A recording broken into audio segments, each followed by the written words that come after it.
മേഖലയുടെ കൺവീനേഴ്സ്, ഈ ഒരു ജില്ലയിലെ താലൂക്കിന്റെ കാര്യകർത്താക്കൾ, പ്രിയ കുടുംബാംഗങ്ങളെ ഏവർക്കും സാദര നമസ്കാരം. വളരെ മനോഹരമായ ഒരു രാമായണ പാരായണം നമ്മുടെ മക്കളെ രാമായണം പഠിപ്പിച്ച് അടങ്ങൂ എന്നൊരു വാശിയിലാണ് കേരളത്തിലെ 14 ജില്ലാ സമിതി. നമ്മൾ പറയാറുണ്ട്, ഫ്രിഡ്ജിൽ ചോക്ലേറ്റും നെല്ലിക്കയും വെച്ചാൽ ഫ്രിഡ്ജ് തുറക്കുന്ന കുട്ടി ആദ്യം ഏതായാലും കഴിക്കാൻ മിക്കവാറും ചോക്ലേറ്റ് കഴിക്കാനാണ് സാധ്യത. കല്യാണ വീട്ടിൽ പോയിട്ട് തിരിച്ചു വരുമ്പോൾ ഐസ്ക്രീമും ചക്കക്കുരു ചുട്ടത് വെച്ചാൽ നമ്മളൊക്കെ ഏത് കഴിക്കാനാണ് സാധ്യത? നമ്മൾ ഐസ്ക്രീം കഴിക്കാനാണ് സാധ്യത. ചക്കക്കുരുവാണ് നെല്ലിക്കയാണ് നല്ലത് എന്ന് പറയും. പക്ഷെ നമ്മൾ കഴിക്കുന്നത് ഐസ്ക്രീമും ചോക്ലേറ്റും ആയിരിക്കും. അതെന്തുകൊണ്ടാണ്? നല്ലതാണെന്ന് അറിഞ്ഞിട്ടും അത്ര നല്ലതല്ലാത്ത ഐസ്ക്രീമും ചോക്ലേറ്റും കഴിക്കാൻ കാരണം അങ്ങനെയാണ്. അതുകൊണ്ടാണ് ബീവറേജിന്റെ മുന്നിൽ വലിയ ക്യൂ. ആരും നിർബന്ധിക്കട്ടെ, ഏത് മൂലയിൽ ചെന്ന് തുടങ്ങിയാലും കേരളത്തിൽ വിജയിക്കുന്ന ബിസിനസ് ഏതാ? ബീവറേജ്. ആളുകൾ തേടിയെത്തിക്കുന്നു. പക്ഷെ മിൽമാഫുഡിന്റെ മുന്നിൽ അത്ര വലിയ ക്യൂ ഉണ്ടാവില്ല. സമാജത്തിന്റെ സ്വതവേയുള്ള മനഃശാസ്ത്രം തെറ്റുകളിലേക്ക് എളുപ്പത്തിൽ വഴുതി വീഴുക എന്നുള്ളതാണ്. അതെല്ലാവർക്കും സംഭവിക്കും. അപ്പോഴാണ് ചില ഓർമ്മപ്പെടുത്തലുകൾ നിരന്തരം ഉണ്ടായിക്കൊണ്ടിരിക്കുന്നത്. ഇപ്പൊ ഞങ്ങളുടെ നാട്ടിലെ 20-30 വർഷമായിട്ട് തെങ്ങിൽ കയറുന്ന ഒരു തൊഴിലാളി തെങ്ങിൽ നിന്ന് വീട് മരിച്ചു. കാരണം ഒരു ഉണങ്ങിയ, ഞങ്ങളുടെ നാട്ടിൽ മട്ടൻ എന്നാണ് പറയുന്നത്. ഇവിടെ എന്താണെന്ന് അറിയില്ല, പോലെയുണ്ടല്ലോ, അതിന് ഞങ്ങൾ അവിടെ മട്ടൻ എന്ന് പറയും. അത് പിടിച്ചതായിരുന്നു കാരണം. അപ്പൊ ഇദ്ദേഹത്തിന് അറിയില്ല, ഇത്രയും കാലം തെങ്ങുകൾ കയറിയിട്ട് ഇത് പിടിക്കാൻ പാടില്ലെന്ന് അറിയില്ല. അറിയാം. പക്ഷെ എനിക്ക് ഓർമ്മയുണ്ട്, എൻ്റെ അച്ഛമ്മ ഉള്ള സമയത്ത് ജീവിച്ചിരിക്കുന്നു. അവിടെ ചാത്തു എന്ന് പറയുന്ന ഒരു വ്യക്തിയാണ് തെങ്ങ് കയറാൻ.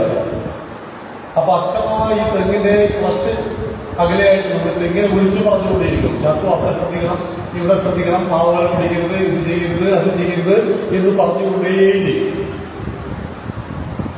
അതുകൊണ്ടാണ് എപ്പോഴും റിമൈൻഡർ, ഓർമ്മപ്പെടുത്തുന്ന ഒരു ശക്തി അച്ഛനും അമ്മയുടെയും രൂപത്തിൽ വീട്ടിലില്ല എങ്കിൽ അതൊരു ബുദ്ധിമുട്ടായി മാറും നമ്മുടെ മക്കളെ സംബന്ധിച്ച്.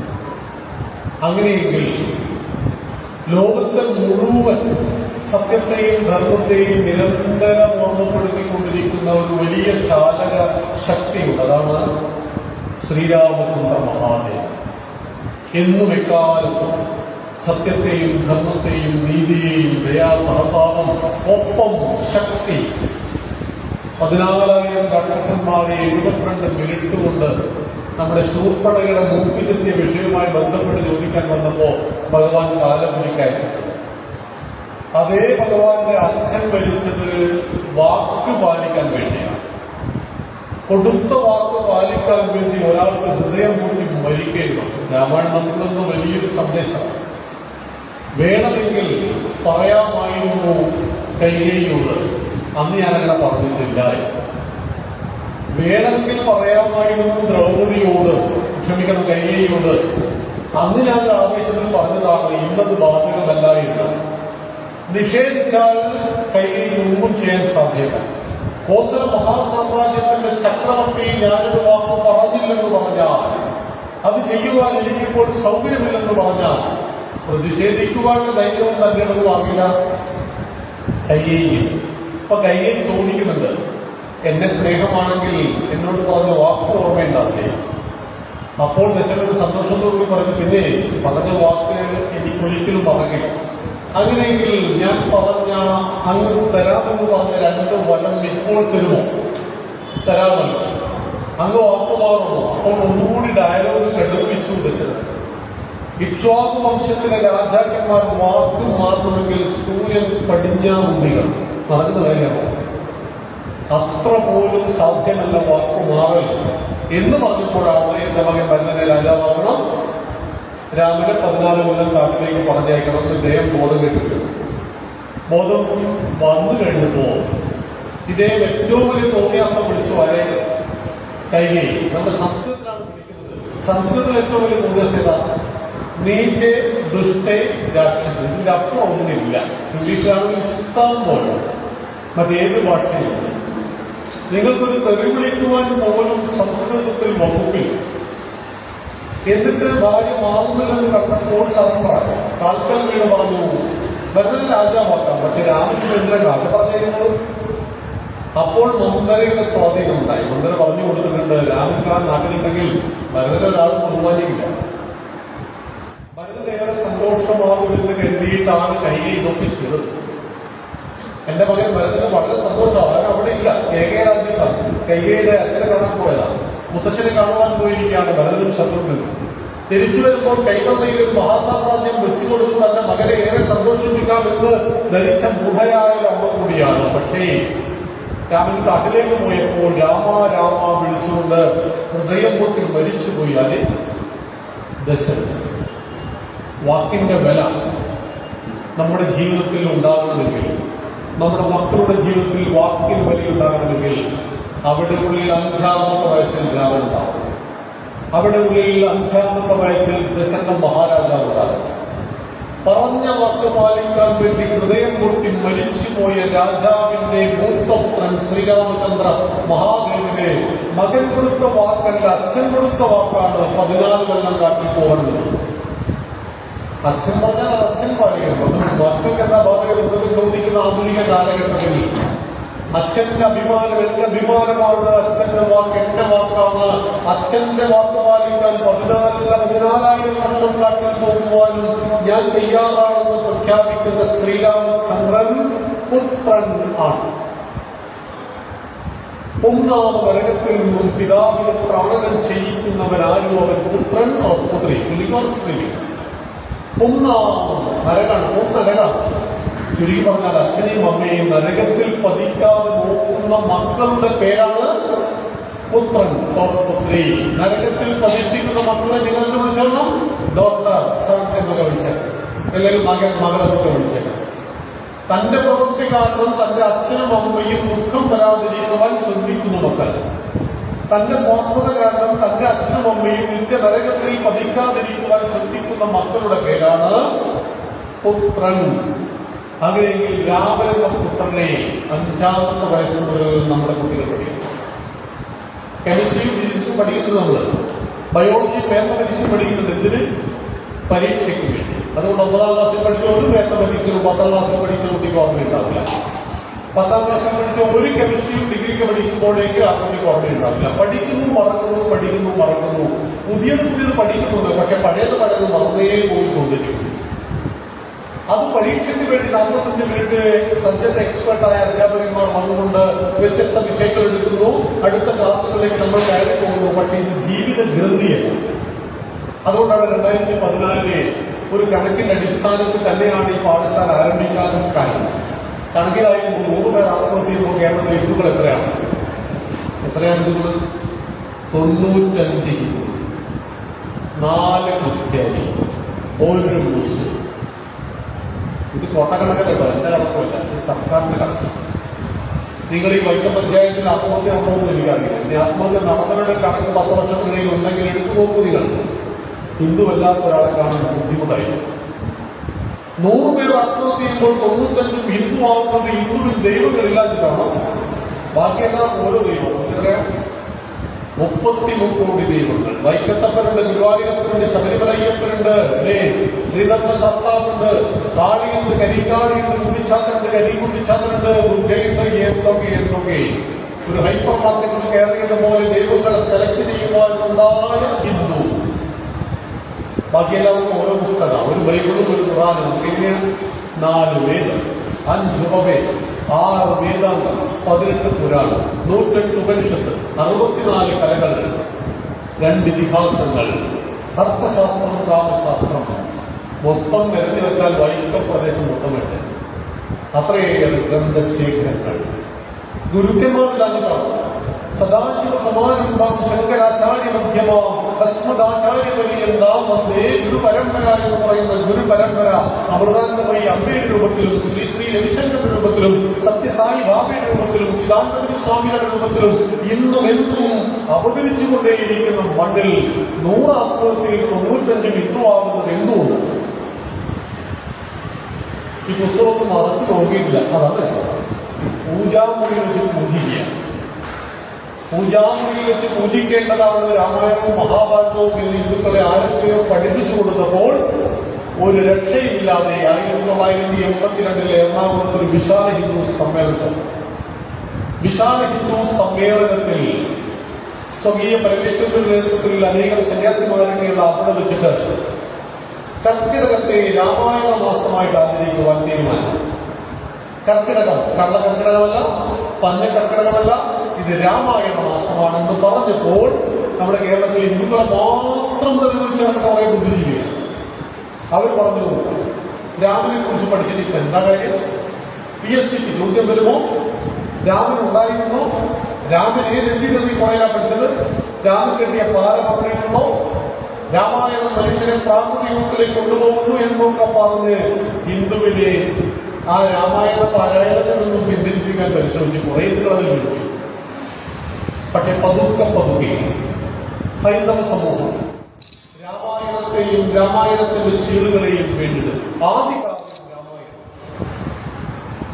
വിശ്വവിഖ്യാതനായ വാൽമീകി മഹർഷി രത്നാകരൻ നമ്മുടെ മക്കൾ പാടിയപ്പോൾ രത്നാകരൻ എങ്ങനെയാണ് രത്നാകരൻ വാൽമീകിയാകുന്നത്? നമ്മുടെ സംസ്കൃതത്തിൽ ഒരു സുഭാഷിതമുണ്ട്. അമന്ത്രമക്ഷരം നാസ്തി നാസ്തി മൂലമനൌഷധം അയോഗ്യ പുരുഷോ നാസ്തി യോജകസ്തത്ര ദുർലഭമായ. മന്ത്രശക്തിയില്ലാത്ത അക്ഷരങ്ങളിൽ, ഔഷധ ഗുണമില്ലാത്ത സസ്യങ്ങളിൽ, യോഗ്യതയില്ലാത്ത മനുഷ്യരില്ല.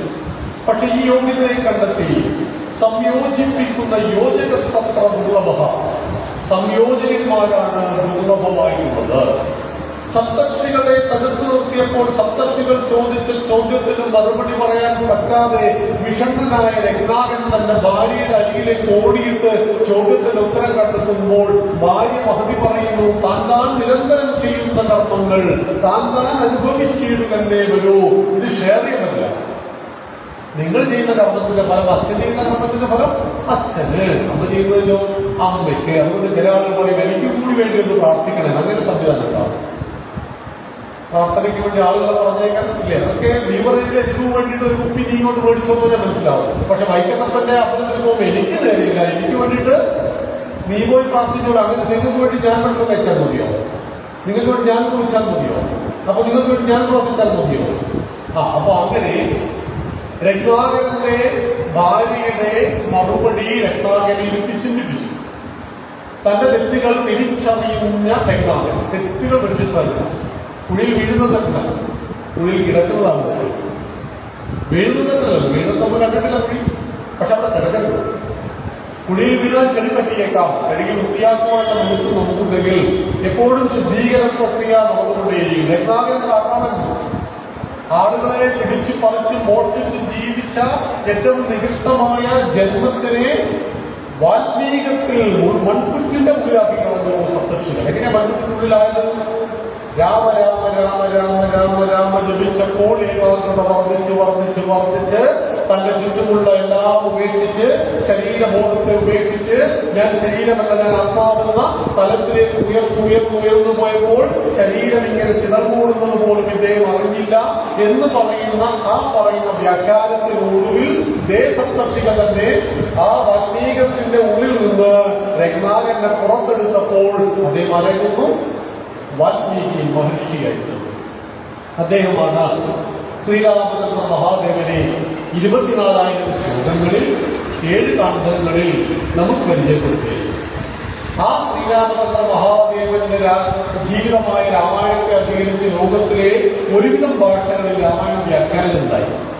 ആനന്ദരാമായണം, അത്ഭുത രാമായണം, ഉത്തരഭാരതത്തിൽ തുളസി രാമായണം, തമിഴ്നാട്ടിലൊരു രാമായണം നമ്മളോട് വലിയ ഇഷ്ടമില്ലാത്തൊരു രാമായണം കമ്പരാമായണം. അതിൽ 6 കാണ്ഡങ്ങളേ. ഇതിനൊരു കുഴപ്പമുണ്ട്. സീതാദേവിയെ രാവണന്റെ പുത്രിയായിട്ട് പറയുന്നത് ഈ കമ്പരാമായണത്തിലാണ്. അതുകൊണ്ടൊരു കരുണാനിധിക്കും അയാളുടെ മകൻ സ്റ്റാലിനും അയാളുടെ മകൻ ഉദയനിധി സ്റ്റാലിനും രാമനെ കണ്ടുകൂടാ. രാമനിക്ക് ഏത് രീതിയിൽ പോയാ പഠിച്ചെന്ന് വെച്ചാൽ കരുണാനിധിയാണ്. സനാതന ധർമ്മത്തെ ചൂടും നശിപ്പിക്കണമെന്ന് പറഞ്ഞത് ഈ സ്റ്റാലിനാണ്, മുഖ്യമന്ത്രിയുടെ മോനാണ്. കാരണം അവർ രാവണന്റെ ആളാ, രാമനോട് കുറച്ച് താല്പര്യക്കുറവുണ്ട്. എങ്കിൽ കമ്പരാമായണം ശ്രേഷ്ഠം തന്നെയാണ്. പക്ഷെ കമ്പരാമായണത്തിൽ ഈ ആശയത്തോട് നമുക്ക് വിയോജിപ്പുണ്ട്. ഈ കമ്പരാമായണത്തെ അധികരിച്ച് രാവണപുത്രി എന്ന കവിതയൊക്കെ വയലാർ എഴുതിയിട്ടുണ്ട്. മാറിൽ തുളഞ്ഞു കേറും രഘുവീരന്റെ ബാണങ്ങൾ ഓരോന്നായി വലിച്ചെടുത്തിടവേ കണ്ണു നിറഞ്ഞുപോയി രാവണന്ന കാട്ടുവെണ്ണിൽ പിറന്ന മകളാണ് മൈഥിലി. പെറ്റുവീണപ്പോഴേ കൺമണി കുഞ്ഞിനെ പെട്ടിയിലാക്കി ഒഴുക്കി ജലതിയിൽ തന്റെ മനസ്സിൻ കയങ്ങളിൽ മുങ്ങിയും പൊങ്ങിയും മാപ്പൈതോ മറഞ്ഞുപോയി. മനോഹരമായ നമ്മുടെ ഹരീഷിന്റെ മീശയുടെ നോവൽ പോലെയുണ്ട്. എന്താണ് സമയം ഈ വയലാറിനോടൊക്കെ നമ്മൾ വിയോജിക്കുന്നെങ്കിൽ തന്നെ അതിന്റെ മലയാള ഭാഷയുടെ സൗന്ദര്യം അപാരമാണ്. ഈ താടകയെ കൊണ്ട് രാമനെ ചുംബിപ്പിക്കുന്നത് താടക എന്ന കവിതയിലൂടെ. ആ രാത്രി സ്വപ്നവും കണ്ട് മലനദീതീരത്ത് ശ്രീരാമൻ ഉറങ്ങവേ കാട്ടിലൂടെ അനങ്ങാതെ ഒച്ചയുണ്ടാക്കാതെ ഒട്ടുവളകൾ തിരുക്കാതെ ഏകയായി ദാശരഥന്റെ അരികത്ത് അനുരാഗ ദാഹ പരവശയായി കൊണ്ടു താടക. ഞാൻ കൊടുവാത്ത യുവാവിന്റെ കൈകളിൽ തോൽവരയെത്തിക്കിടന്ന കാർമുകളിൽ ഹേമാങ്കങ്ങളിൽ താടകൻ തളിർ താമരമൊട്ടിളം കൈകളിലോടവേ അജ്ഞാതമേതോ മധുരാനുഭൂതിയിൽ അന്നസുത്താന്തം വികാരമുടരവേ ആദ്യത്തെ മാതക ചുംബനത്തിൽ തന്നെ പൂത്തുവിടർന്നുപോയി രാമന്റെ കണ്ണിൽ. താടക ഘോരരൂപിണി ഭയങ്കരി വൻമല നിറകറ്റി വീഴുന്നത് പോലെ രാമന്റെ ബാണമേറ്റ് മരിച്ചവളെ കൊണ്ടാണ് പറയുന്നത്. വയലാറ് ആര് കാമുകിയായിട്ടും രാമന്റെ കാമുകിയായിട്ടും ഇങ്ങനെ പറയാനും സ്വാതന്ത്ര്യമുണ്ട്. അതുകൊണ്ട് വയലാറിന്റെ കയ്യോ കാലൊന്നും നമ്മൾ ഹിന്ദുക്കൾ വിട്ടില്ല. ഇപ്പറഞ്ഞത് അവള് മാറിപ്പോയാൽ കൈയുണ്ടാവില്ല, കാലുണ്ടാവില്ല, തലയുണ്ടാവില്ല. മനസ്സിലാക്കണം. ഇതാണ് വിശാലമായ നമ്മുടെ ഹിന്ദുവിന്റെ കാഴ്ചപ്പാട് എന്ന് കൂടി ആ വയല കമ്മ്യൂണിസത്തിന് വേണ്ടി ബലികുടീരങ്ങളും വിപ്ലവ കഥകളും കവിതകളും ഒക്കെ രചിച്ചാണ്. ബലികുടീരങ്ങളൊക്കെ അദ്ദേഹം ചെയ്യും. ഒടുവിൽ കമ്മ്യൂണിസത്തെ ഉപേക്ഷിച്ചു. അതൊരു കവിതയിലൂടെ വാളല്ലൻ സമരായുധം ജനജന ദ്വാനം കൂടെ തീടുവാൻ ആളല്ല എൻ കരവാണ് വിറ്റൊരു മണിപ്പൊൻവീണ വാങ്ങിച്ചു ഞാൻ. എന്നിട്ട് അദ്ദേഹം പറയാണ് ഇനി മുതൽ എന്റെ ആദർശം എന്താണ്. എനിക്ക് തന്നെ ഒരു 10 കൊല്ലം മുമ്പാണ് ഈ കവിത. ഇനി മുതൽ ഞാൻ ആരാണ്, ഇനി മുതൽ എന്റെ ആദർശം എന്താണ്. വയലാർ കവിതയിലൂടെ പറയാണ് ആരണ്യന്തര നിർവിരോധര തപസ്ഥാനങ്ങളിൽ സൈതമോദാര ശ്യാമ മനോഭിരാമം നിരോപാർന്ന പ്രദേശങ്ങളിൽ ആരന്തർമുഖം ഈ പ്രപഞ്ച പരിണാമത്തിന്റെ സംഘക്രിയാസാരം തേടിയലഞ്ഞു പണ്ട് അവരിലെ ചൈതന്യമെന്ന ദർശനം. ഈ പ്രപഞ്ചത്തിന്റെ നിഗൂഢതകളെ തേടി ആരണ്യകങ്ങളിൽ അലഞ്ഞ മഹർഷിമാരുടെ ചൈതന്യമാണെന്ന ദർശനം. വാളല്ലൻ സമരായുധം ഒരു വിപ്ലവം നോക്കിന്റെ കൂടെ വരില്ല എന്ന് പറഞ്ഞ് വാള് വിറ്റു. ഞാൻ സരസ്വതി ദേവിയുടെ കയ്യിൽ കിടക്കുന്ന ഒരു മണിപ്പൊൻവീണ വാങ്ങിച്ചു എന്ന് വയലാർ പറഞ്ഞ ആ ഋഷി പരമ്പര. ആ ഋഷി പരമ്പരയിലെ ആദി കവി വാൽമീകി മഹർഷി രചിച്ച രാമായണത്തെ അധികരിച്ച് ലോകത്തിൽ ഒത്തിരി രാമായണങ്ങൾ ഉണ്ടായപ്പോ ഞങ്ങൾ മലബാറുകാർക്ക് രാമായണമുണ്ട്, മാപ്പിള രാമായണം. നമ്മുടെ മാപ്പിളമാരുടെ കേരളത്തിലാണ് ഇത് രചിച്ചത്. അത് രാമനെ ഓൻ എന്നൊക്കെയാണ് പറയുന്നത്. കുഴപ്പമൊന്നുമില്ല, അങ്ങനെ പറയട്ടെ. രാമനെ ഓൻ, സീതയെ ഓൾ എന്നൊക്കെ പറയുന്നുണ്ട്, കുഴപ്പമില്ല.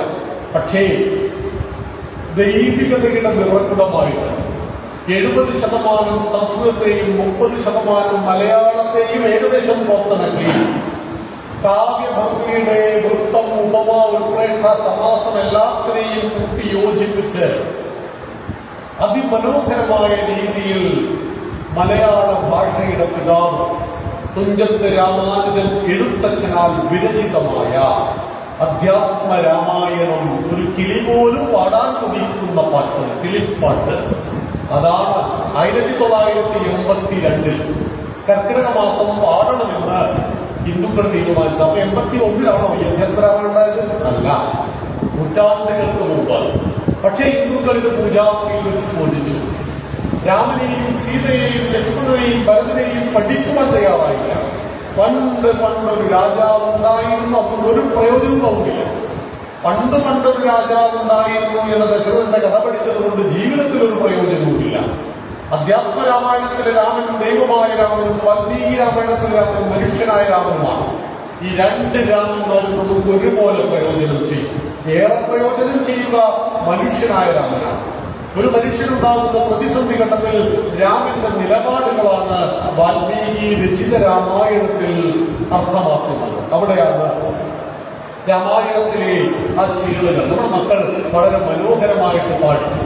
ഓരോ വരികൾ നോക്കൂ. തുഞ്ചത്ത് രാമാനുജൻ എഴുത്തച്ഛൻ രചിച്ച ഈ രാമായണം, ആ എഴുത്തച്ഛന്റെ പേരിൽ പുരസ്കാരം എല്ലാ കൊല്ലവും കൊടുക്കുന്നതല്ല. എഴുത്തച്ഛൻ പുരസ്കാരം 5 ലക്ഷവും പ്രശസ്തി പത്രമാണ്. ഇത് ഒരു പ്രാവശ്യം ഉദാഹരണം അറിയാം. ഈ ഹിന്ദു സ്ത്രീകൾക്ക് എന്ത് അമ്പലത്തിൽ പോകുന്നത്? ഹരീഷിന്റെ മീശാന്റെ നോവൽ ഞാൻ പൈസ കൊടുത്ത് വാങ്ങി വായിച്ചതിൽ വളരെ സങ്കടമുള്ള ഒരാളാണ്.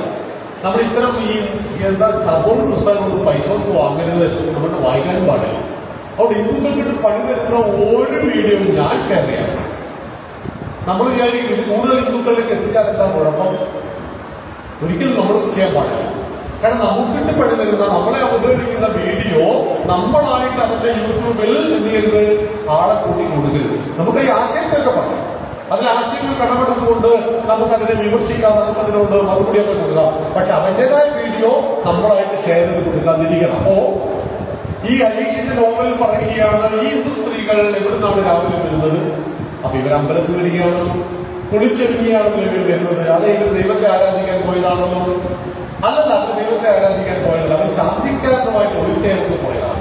നോക്കൂ, ഈ നോവലിനാണ് 5 ലക്ഷം രൂപയും, അല്ലെങ്കിൽ ആ നോവലിസ്റ്റിനാണ് 5 ലക്ഷം രൂപയും പ്രശസ്തി പത്രവും പിന്നെ മൊമെന്റോ എല്ലാ അവാർഡുകളും കൊടുത്തു. എന്താ കാരണം?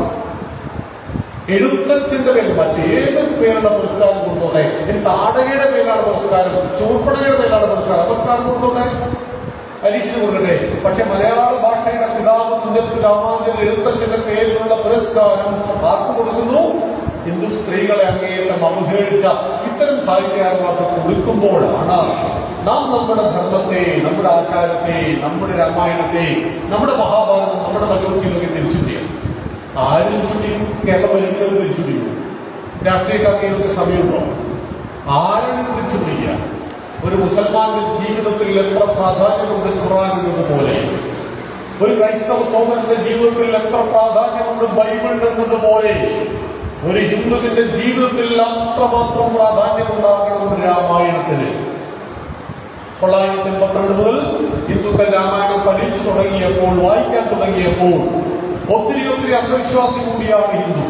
അതുകൊണ്ടാണ് രാത്രി 2 മണിക്ക് ദുർഗാദേവി ക്ഷേത്രത്തിന്റെ അടുത്തുള്ള ഇവരുടെ സ്പീഡൊന്ന് കൂട്ടും, ഓടും. പകൽ ദുർഗയെ ആരാധിക്കും, രാത്രി ദുർഗയെ പേടിയാണ്. അപ്പൊ ദൈവത്തെ കുറിച്ചുള്ള നമ്മുടെ കാഴ്ചപ്പാടെല്ലാം പലതും വികലമാണെന്ന് അറിയാവുന്നത് കൊണ്ട് തന്നെ 6ാമത്തെ കാണ്ഡം വായിക്കരുത്, യുദ്ധകാണ്ഡം വായിച്ചാൽ വീട്ടിൽ യുദ്ധം ഉണ്ടാവും. അതിനാണ് ഒരു കാണ്ഡം ഒഴിവാക്കി. അപ്പോൾ പറയുകയാണ് ഉത്തരകാണ്ഡം വായിക്കരുത്, വായിച്ചാൽ ഒരുപാട് സങ്കടം ഉണ്ടാവും. ഇനിയിപ്പോ 5 കാണ്ഡം ബാക്കിയുണ്ടല്ലോ, എന്നാലും ഒഴിവാക്കിയാലും 5 കാണ്ഡം ബാക്കിയുണ്ടല്ലോ എന്ന് സമാധാനിക്കുമ്പോഴാണ് മറ്റൊരു പ്രധാന പ്രോബ്ലം എന്നത്, സായം സന്ധ്യയിൽ രാമായണം വായിക്കരുത്. വായിച്ചാൽ ഹനുമാൻ സ്വാമി പടന്നു. അപ്പൊ ഹനുമാൻ സ്വാമി എന്തിനാ പടങ്ങുന്നത്? അദ്ദേഹം രാമന്റെ മന്ത്രം ജപിക്കുമ്പോൾ നിങ്ങളെങ്ങനെ രാമായണം വായിച്ചാൽ ഹനുമാൻ സ്വാമി നിങ്ങളെ കോപിച്ച് കുരങ്ങാക്കി കളയും. പിന്നെ നമ്മൾ ചുമ്മാ കുരങ്ങാണ്ടാന്ന് കഴിഞ്ഞ് നമ്മൾ എന്ത് ചെയ്തു? സായം സന്ധ്യയിൽ രാമായണം വായിക്കുന്നു. പക്ഷെ എന്റെ പ്രിയമുള്ളവരെ, നമ്മൾ വിശ്വാസികളും അന്ധവിശ്വാസികളുമാണ് എന്നതുകൊണ്ട് തന്നെ നമ്മുടെ ഉള്ളിൽ എവിടെയോ ഉറങ്ങിക്കിടക്കുന്ന അന്ധവിശ്വാസത്തെ ചൂഷണം ചെയ്യുവാനാണ് രാമായണത്തിലെ 7 കാണ്ഡങ്ങളും ഒരുപോലെ പ്രധാനപ്പെട്ടത്. യുദ്ധകാണ്ഡം വായിക്കുന്നത് വീട്ടിൽ യുദ്ധം ഒഴിവാക്കാൻ വേണ്ടിയിട്ടാണ്.